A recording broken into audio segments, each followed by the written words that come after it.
So, you know that feeling? You've tried like every cream under the sun for some skin thing. Oh, yeah. Maybe it's that eczema flare-up that just keeps coming back, or Oh, psoriasis patches, maybe dermatitis, or acne that just, well, feels like it's moved in permanently. right. You keep applying the creams, hoping this time it'll work for good. Exactly. But what if the real issue isn't actually on your skin at all? Yeah. What if it's, deeper inside, like in your gut? That's precisely the connection we're going to explore today. It sounds a bit surprising maybe, but Yeah. yeah, gut health and skin health, they're definitely linked. Science is showing us more and more about how. It's something that really hit home for me. I had this eczema on my hands for years. But really? Yeah, and the steroid creams, they worked kind of like the itching stopped for a bit, but then boom, back again a few days later. So It's a frustrating. whole cycle, yeah. But then I started focusing on my gut health, seriously paying attention. And honestly, the eczema just went away. Hasn't come back since. So that experience, plus all the research coming out, it just clicked for me. Our skin is often just showing us what's happening inside in our digestive system. That's a great way to put it. It's a mirror in a sense. Yeah. So before you grab that next tube of cream, maybe stick with us for this deep dive. It might really change how you think about getting healthy skin. Absolutely. And to make this really concrete, think about this scenario of something I saw recently. Someone comes into the pharmacy looking for a pretty specific prescription cream. There's a phosphodiesterase 4 inhibitor. Okay, yeah, for inflammation. Exactly. Yeah. For a bad psoriasis flare-up. And they mentioned they were using regular moisturizers too, Yeah. over-the-counter stuff. Right, that sounds pretty standard, trying to manage the symptoms directly on the skin. Standard, yes. But it got me thinking, I wonder if their dermatologist ever mentioned, the gut connection. Did they talk about why the psoriasis might be flaring up? Because that cream, the prescription one, it targets the skin inflammation, Right. but maybe not the root cause. Precisely. It might calm the skin down temporarily, but it doesn't necessarily address what's driving the inflammation from the inside. It just highlighted for me how sometimes that kind of integrative approach, looking at the whole picture, it isn't always the first thing discussed in, well, conventional medicine. Yeah, it feels like maybe the patient wasn't given that piece of the puzzle, how their gut might be playing a role. Exactly. Did they understand that link? Maybe not. Okay, so let's dig into that. Our source lays out five specific warning signs, things that show up on your skin but might actually be your gut waving a red flag. First one, rosacea. Ah, yes. Jose. For anyone who doesn't know, that's like persistent redness, usually on the cheeks, right? And it gets worse with certain foods or stress. Exactly. And the analogy our source uses is quite good, actually.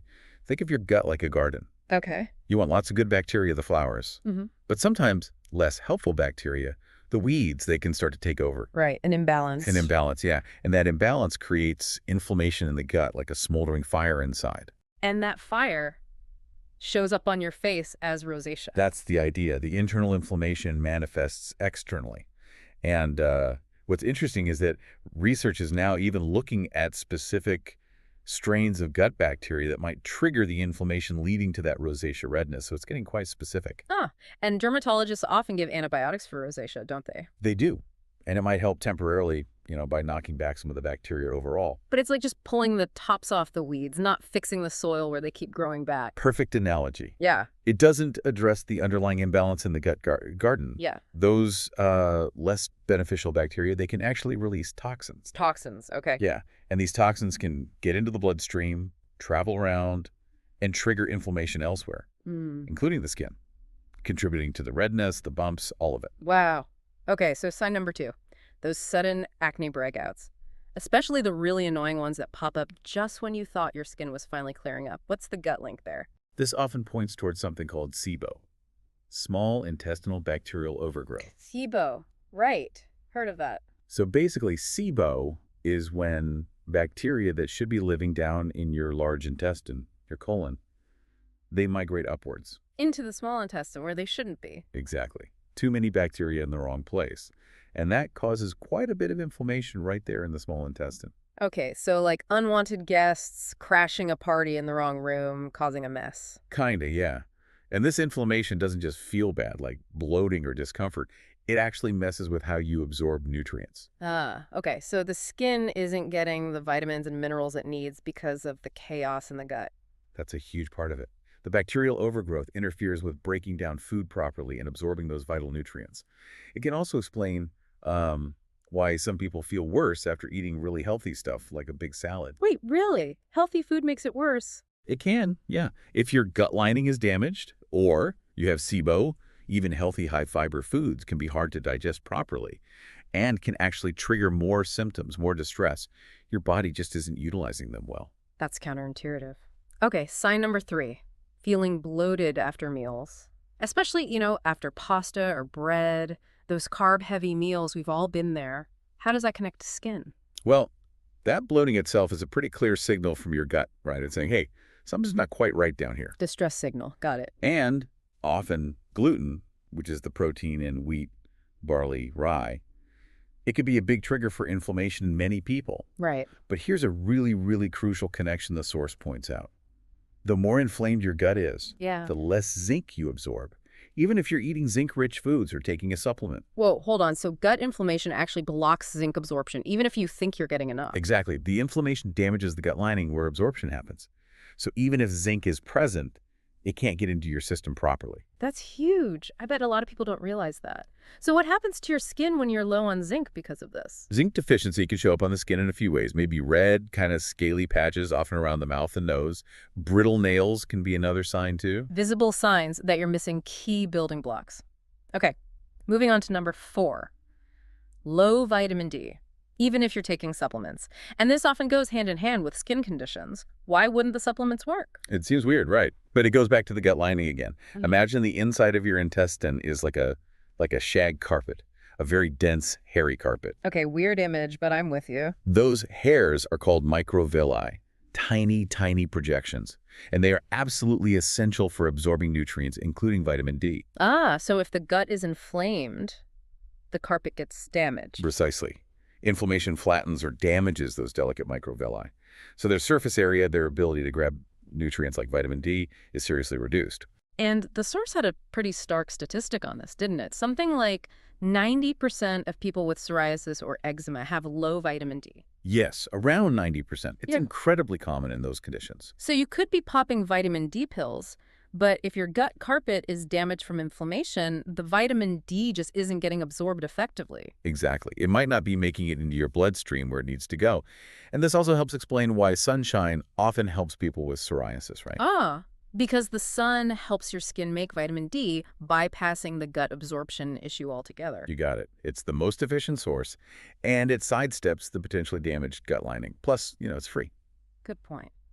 Okay, 5th and final warning sign. Keratosis pilaris.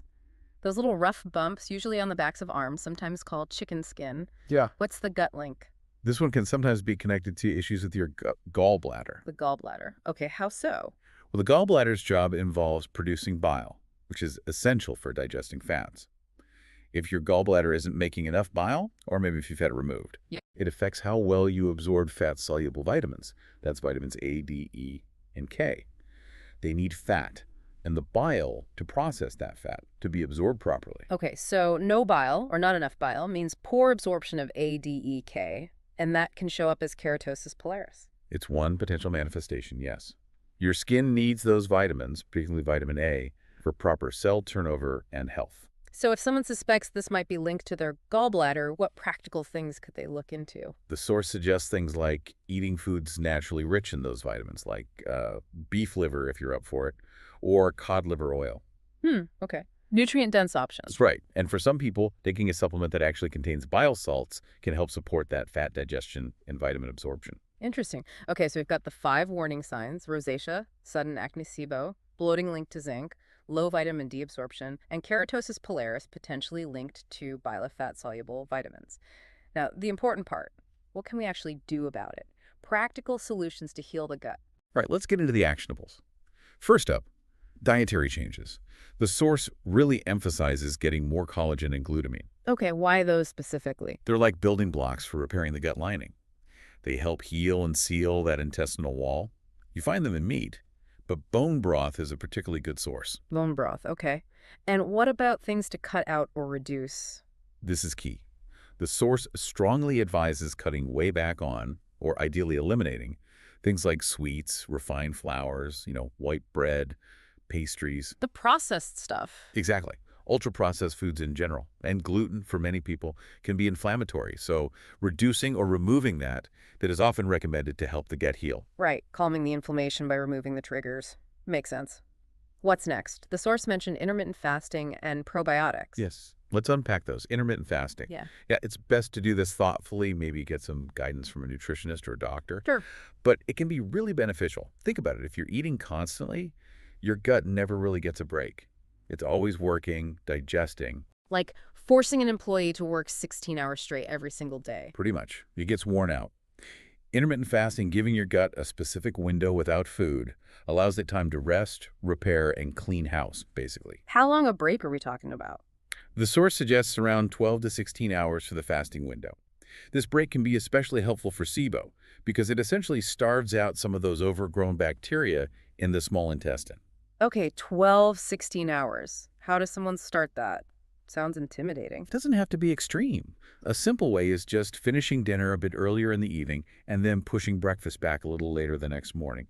That naturally creates a fasting window. Got it. And probiotics, adding good bacteria back in. Yeah, probiotic supplements can help restore a healthy balance.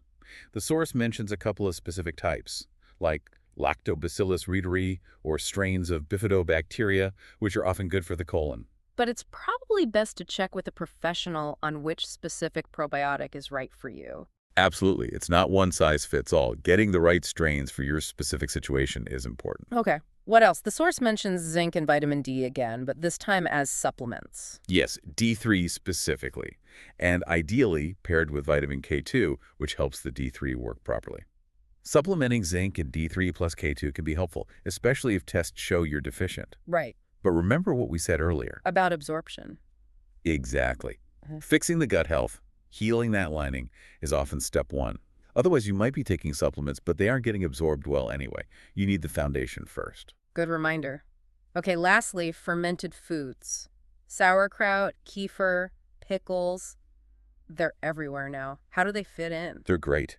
They're natural sources of probiotics, live beneficial bacteria. Eating a variety of these can help populate your gut with diverse good microbes. So add them in. Generally, yes.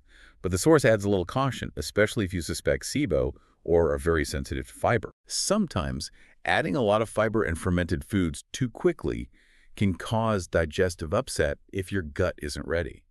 So the advice is maybe start with bone broth first, which is very soothing, and then introduce fermented foods slowly in small amounts and see how your body tolerates them. Okay, start slow, listen to your body. That makes sense. You know, hearing all this, it really feels like the big takeaway is we need to reframe how we see skin issues. Totally It's right. not just a skin problem, it's a signal. Exactly. Your skin isn't the enemy here. It's more like a messenger. It's telling you, hey, pay attention. Something might be off balance inside. So when something pops up on your skin, a flare-up, whatever, the first thought shouldn't just be, what cream can I put on this? Right. It should maybe also be, what's going on inside?